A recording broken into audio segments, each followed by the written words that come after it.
City post में आपके साथ में मैं हूं अनामिका।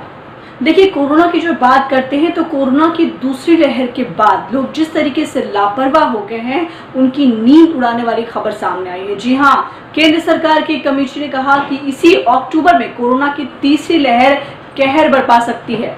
भयावह बात यह है कि कोरोना की तीसरी लहर से सबसे ज्यादा खतरा जो है वो बच्चों को हो सकता है।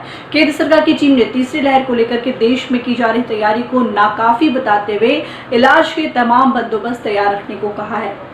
ये रिपोर्ट केंद्रीय गृह मंत्रालय की एक कमेटी ने दी है। कमेटी ने प्रधानमंत्री कार्यालय को पत्र लिख करके चेतावनी जारी की है कि केंद्रीय गृह मंत्रालय के तहत आने वाले national institute of disaster management की कमेटी ने कोरोना की तीसरी लहर का अध्ययन करने के बाद रिपोर्ट तैयार किया है और इस रिपोर्ट के मुताबिक देश में सितंबर के आखिर तक कोरोना की तीसरी लहर का असर जो है वो दिखना शुरू हो जाएगा। अक्टूबर में इसका पिक आएगा, तब ऐसी स्थिति हो सकती है कि देश में हर रोज कोरोना के 5 लाख से ज्यादा मरीज पाए जाए।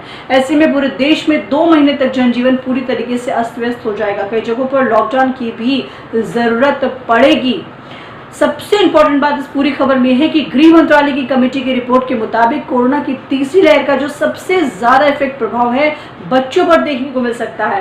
लिहाजा देश भर में इलाज के संसाधनों को तैयार करके रखने की जरूरत है। अस्पतालों को दुरुस्त करना होगा। रिपोर्ट में सलाह दी गई है कि देश भर के अस्पतालों में बच्चों के इलाज की तमाम व्यवस्था, ventilator, doctor, medical staff, ambulance, oxygen का इंतजाम अभी से कर लिया जाना चाहिए। बच्चों और युवाओं को भी खास तौर पर सावधानी बरतनी चाहिए। तो कोरोना अभी खत्म नहीं हुआ है, इसकी तीसरी लहर आनी बाकी है।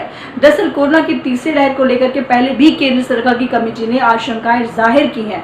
नीति आयोग के सदस्य वीके पॉल के नेतृत्व में कमेटी बनाई गई थी, जिसमें ये कहा था कि अब अगर कोरोना के मामले बढ़ते हैं तो 23% लोगों को अस्पताल में भर्ती कराना पड़ेगा, यानी कि हर 100 में 23 मरीज को अस्पताल की चिकित्सीय सुविधा की जरूरत होगी।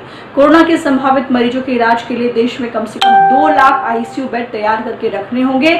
गृह मंत्रालय की कमेटी ने बच्चों पर कोरोना के खतरे को देखते हुए अस्पताल में ऐसे वार्ड तैयार करने की सलाह दी है जिसमें उनके पेरेंट्स को भी साथ रहने की सुविधा हो। बच्चों का टीकाकरण जल्द शुरू करने की भी